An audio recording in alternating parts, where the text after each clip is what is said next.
Olá! No momento em que, sob o impacto da internet, os grandes periódicos diminuíram radicalmente as páginas dedicadas ao jornalismo cultural, as revistas e jornais literários resistem como espaço dedicado à reflexão aprofundada sobre a produção contemporânea e de todos os tempos. O Entre Linhas bateu um papo com editores de algumas das principais publicações do gênero no país. Nessa primeira parte do programa, a gente vai do Nordeste ao Sul do Brasil para conversar com os editores do Suplemento Pernambuco e do jornal Rascunho de Curitiba.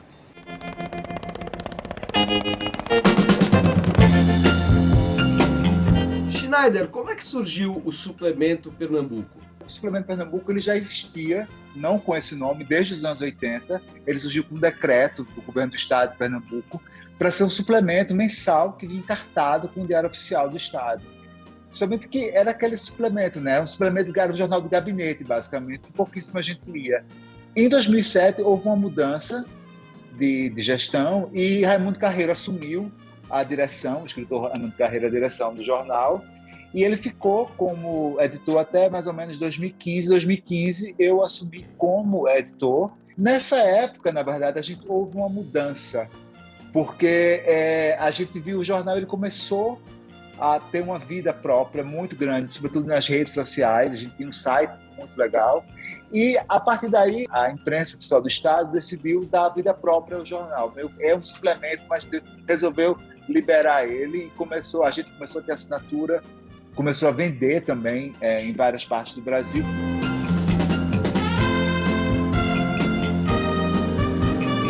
É uma publicação que ela é muito ligada à questão política, ao cenário político do Brasil social. Assim. A minha preocupação é trazer um jornal que ele coloque para fora essa narrativa conflituosa que a gente está vivendo. Eu acho que a função do jornalista, eu acho que é isso, seja você fazer literatura ou economia, seja lá o que for, mas é investigar o momento que a gente vive.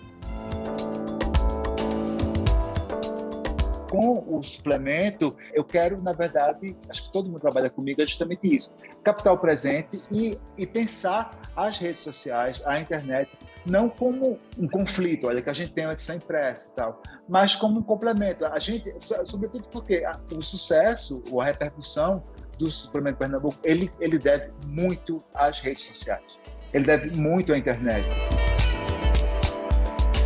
A gente tenta fazer cada edição meio como um fetiche. As pessoas têm fetiche no papel ainda. A cada edição da gente, a designer Lahana, ela pensa meio que quase como uma curadoria de arte, assim, como uma exposição de arte. Então as pessoas têm um fetiche com papel ainda muito forte, mas a internet ela ajuda justamente a pulverizar e fazer a gente chegar a mais lugares. Eu acho maravilhoso assumir que eu trabalho para um nicho e respeito esse nicho. Eu não quero falar para todo mundo. Eu quero falar para mais pessoas que mais ou menos estejam interessadas naquele tipo de coisa. E a gente também tem um selo literário que sai pela CEP, que é a editora da gente, que é a companhia do Estado, que lança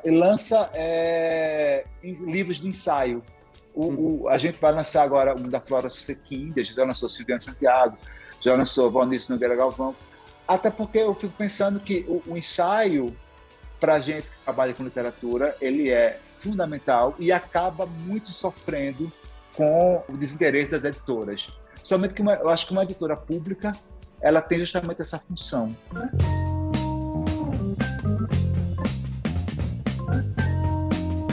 Queria começar conversando com você sobre a origem do Rascunho. Quando surgiu, qual foi a linha editorial que vocês imprimiram desde o início no jornal? Desde abril de 2000, nós tiramos edições mensais, né, sem nunca ter tido nenhum tipo de falha durante esses 270 meses, né, de publicação. Nasceu muito pequeno, né, como toda publicação literária independente, com 8 páginas, e nós éramos um suplemento de um jornal pequeno que tinha na cidade, que era o Jornal do Estado, né, que não era do governo, só tinha esse nome, enfim, hoje mudou de nome e tal.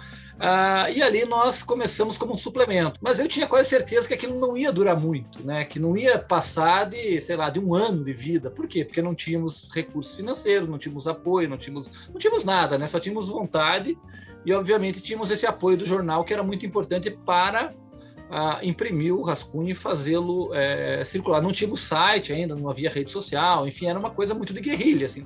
Mas houve uma adesão do meio literário muito grande e as pessoas começaram a se identificar com o jornal em várias partes do país e muitas pessoas começaram a querer colaborar com o jornal.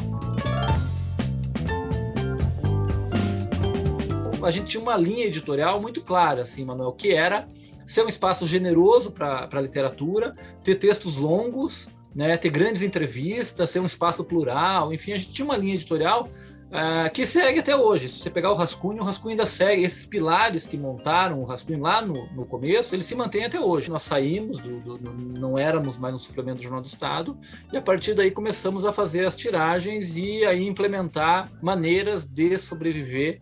E aí nós criamos um sistema de assinaturas, fomos criando projetos como o Paiol Literário, fomos criando coisas, né, e projetos em torno do rascunho para mantê-lo.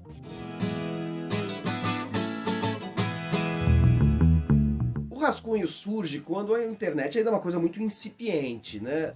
Que impacto a cultura digital teve sobre o jornal? Em algum momento nós perdemos um pouco a conexão com o mundo digital, né? Porque nós éramos um jornal muito voltado para a questão, éramos analógicos, né? A questão do impresso, era muito incipiente essa coisa das redes sociais, mas o rascunho tentou de alguma maneira acompanhar isso com site, com um mínimo de rede social. Nós damos muito mais atenção à nossa edição impressa, e é esse leitor, porque a literatura tem muito isso. O leitor, ele se tornando mais jovem, enfim, e eu vejo isso pelos meus filhos, eles ainda leem muito na plataforma do papel, ainda leem muito no livro físico. A informação que chega para eles e que chega para os leitores, em geral, é digital, né? Então, assim, a gente está meio que em cima de uma linha bastante tênue, assim, porque o rascunho ele precisa dar um passo maior em relação a esse mundo digital, em especial as redes sociais. Nós ainda apostamos muito no nosso suporte, que é o jornal impresso, né? E tem uma relação muito boa ainda, porque os assinantes ainda buscam o jornal de papel, porque muitos dos nossos assinantes eles leem apenas a edição de papel, mesmo tendo acesso à edição digital.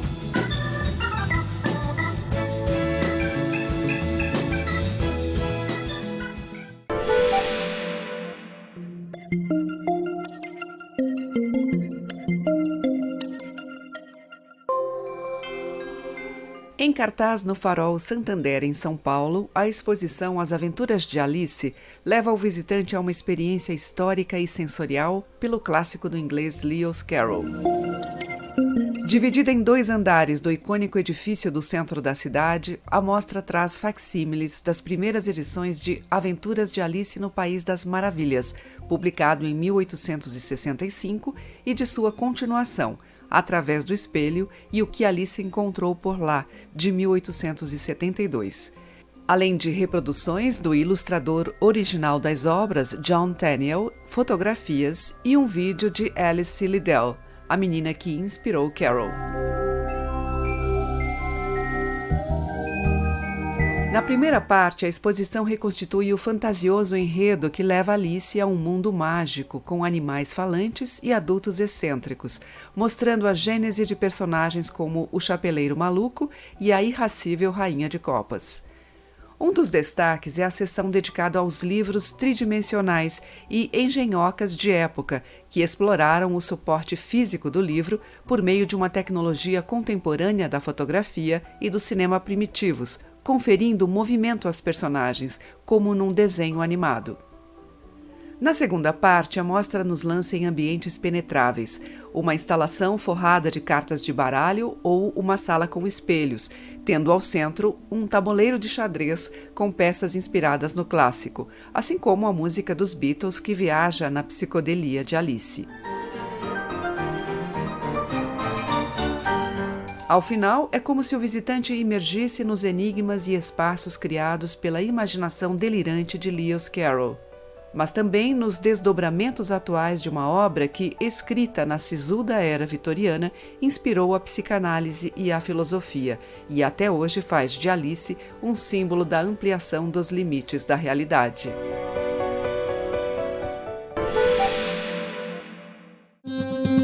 Dissertação sobre as paixões do filósofo iluminista escocês David Hume elabora uma pedagogia da sensibilidade, em volume que inclui ainda História Natural da Religião. Exu, um deus afro-atlântico no Brasil, de Wagner Gonçalves da Silva, é um vasto estudo sobre as transformações, apropriações e representações do deus africano em terras brasileiras. Tocando de Ouvido reúne reflexões do diretor britânico Peter Brook, morto este ano, sobre sua relação pessoal e artística com a música. E Poesia Completa de Alberto Caeiro reúne os poemas de um dos principais heterônimos do poeta português Fernando Pessoa.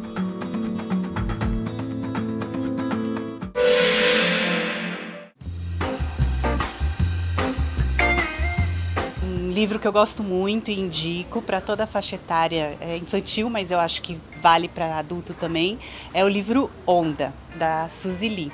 Esse livro é um livro-imagem, então você não precisa sempre pensar nele como uma mesma história. Você pode imaginar diferentes enredos para ele. Ele tem ilustrações belíssimas e as ilustrações têm movimento, então tem toda uma ação.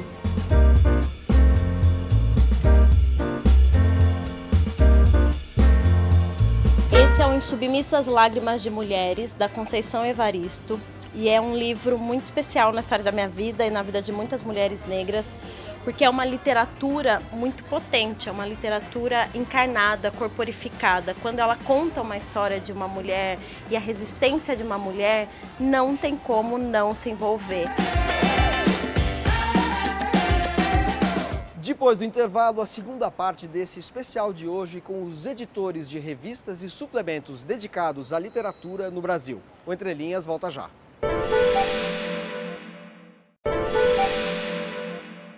O Entre Linhas volta a falar sobre os periódicos que mantêm viva a reflexão sobre literatura no Brasil. Confira agora as entrevistas que a gente fez com os editores das revistas Cult e 451, ambas de São Paulo.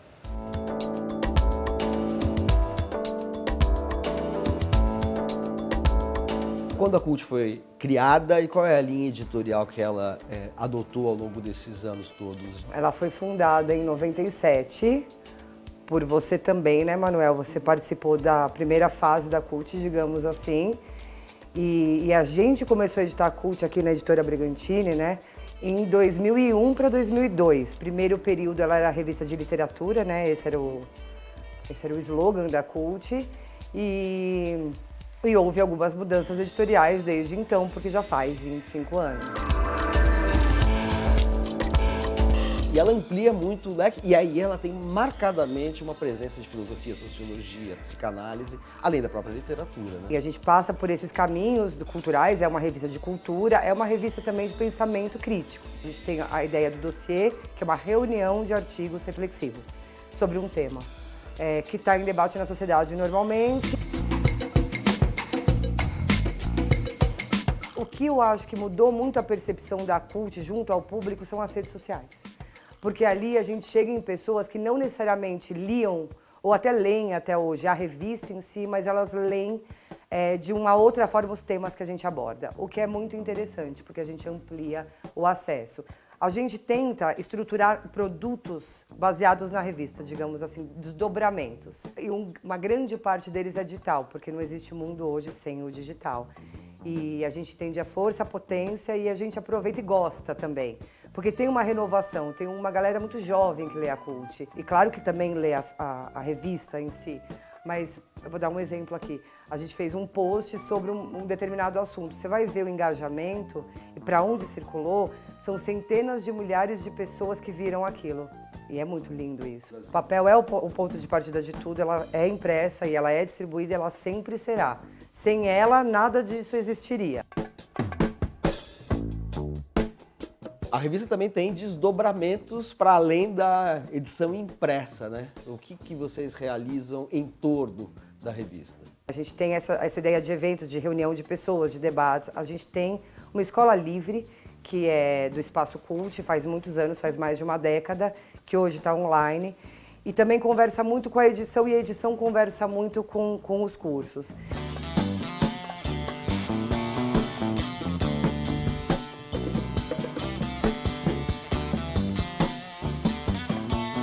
Quando é que surgiu a 451 e com qual proposta? A 451 surgiu em 2017, né, a partir de uma constatação de que o espaço para o livro está diminuindo cada vez mais na dita grande imprensa brasileira e, de maneira um pouco aparentemente contraditória, você tem um aumento na produção editorial. Essa constatação, quer dizer, nos trouxe a visão de que haveria espaço para uma publicação que destacasse a produção editorial brasileira, né? que mostrasse tudo o que está saindo e que desse essa informação para o leitor de livros que tá aí, né? Existe essa ideia de que o livro vai desaparecer e tal, mas não é o que a gente está vendo. Os leitores estão aí, continuam a consumir livros, vão ler até morrer, né?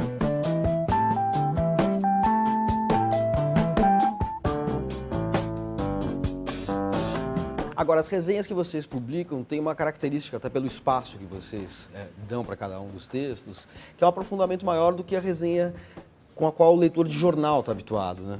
É um pouquinho maior do que a do leitor de jornal, né? Ela tamanho mesmo, e até a gente tenta fazer um trabalho editorial, que no jornal não é possível você ter um jornal diário, por exemplo, um trabalho editorial em que você tem uma interlocução com o autor, o texto vai e volta, você tem uma checagem, você tem um trabalho editorial que é rico, né? Mas também a gente não quer ser uma revista de longos ensaios, né?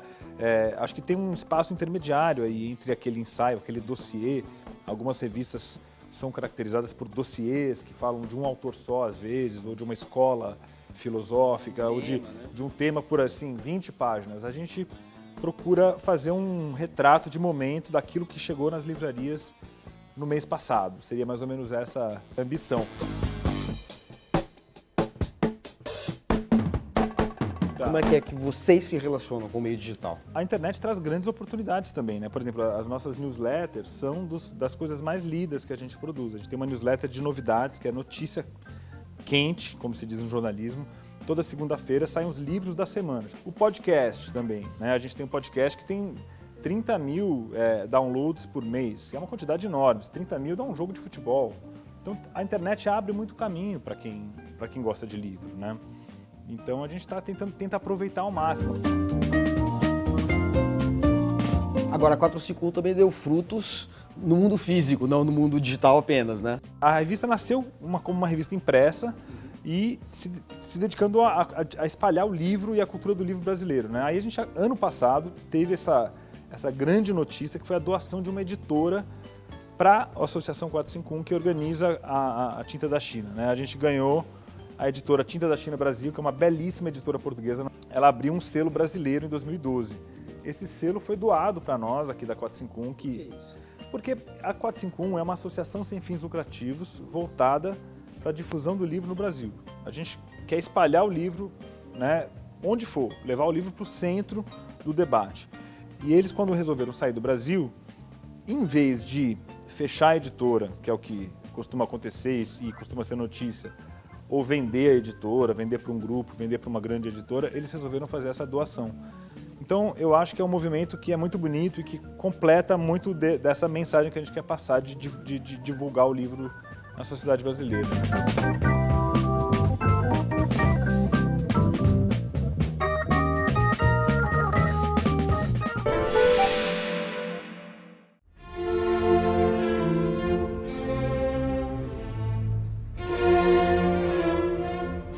Retrato fiel de um momento histórico ou imagem central na construção de uma mitologia?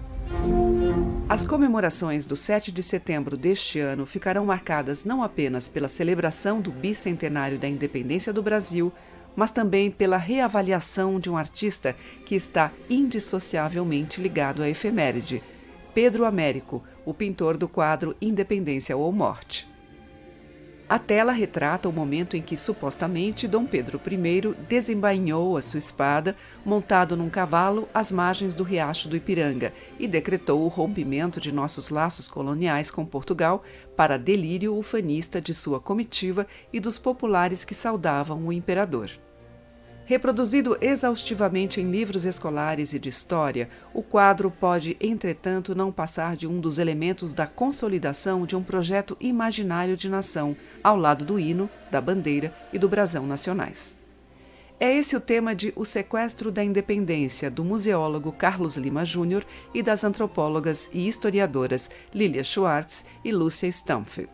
Com o subtítulo Uma História da Construção do Mito do 7 de Setembro, o livro analisa a maneira como a obra de Pedro Américo, realizada mais de 60 anos depois da independência, se prestou ao projeto de dar sobrevida ao Império e ao regime escravocrata que o sustentava, silenciando outros protagonistas e grupos sociais, em especial os republicanos e abolicionistas, que tiveram efetivo papel na luta pela emancipação.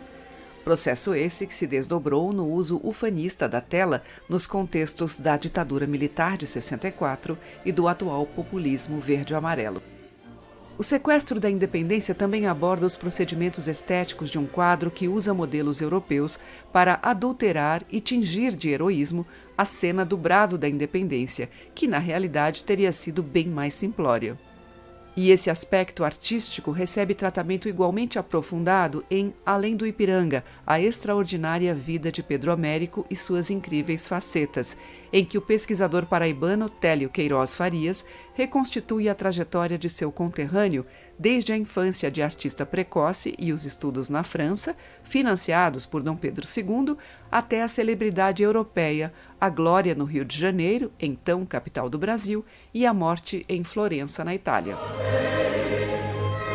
Télio Farias analisa os principais quadros de Pedro Américo, além de Independência ou Morte, os igualmente emblemáticos Batalha do Havaí e Tiradentes Supliciado, e assinala uma curiosa contradição.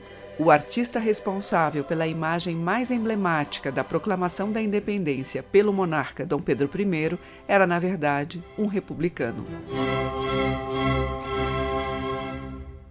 O Entre Linhas de hoje termina relembrando Celso Furtado. O economista, ensaísta e membro da Academia Brasileira de Letras foi embaixador, ministro do Planejamento e da Cultura. Nasceu em 1920 em Pombal, na Paraíba, e morreu no Rio de Janeiro em 2004. Escreveu mais de 30 livros sobre teoria política e história econômica. Até a semana que vem. A criatividade é ruptura, é saber romper, descontinuidade em todo o processo. E aí é natural que está a juventude, seja, eu não vou aprofundar isso, mas em primeiro lugar, porque ela tem menos compromisso com o passado.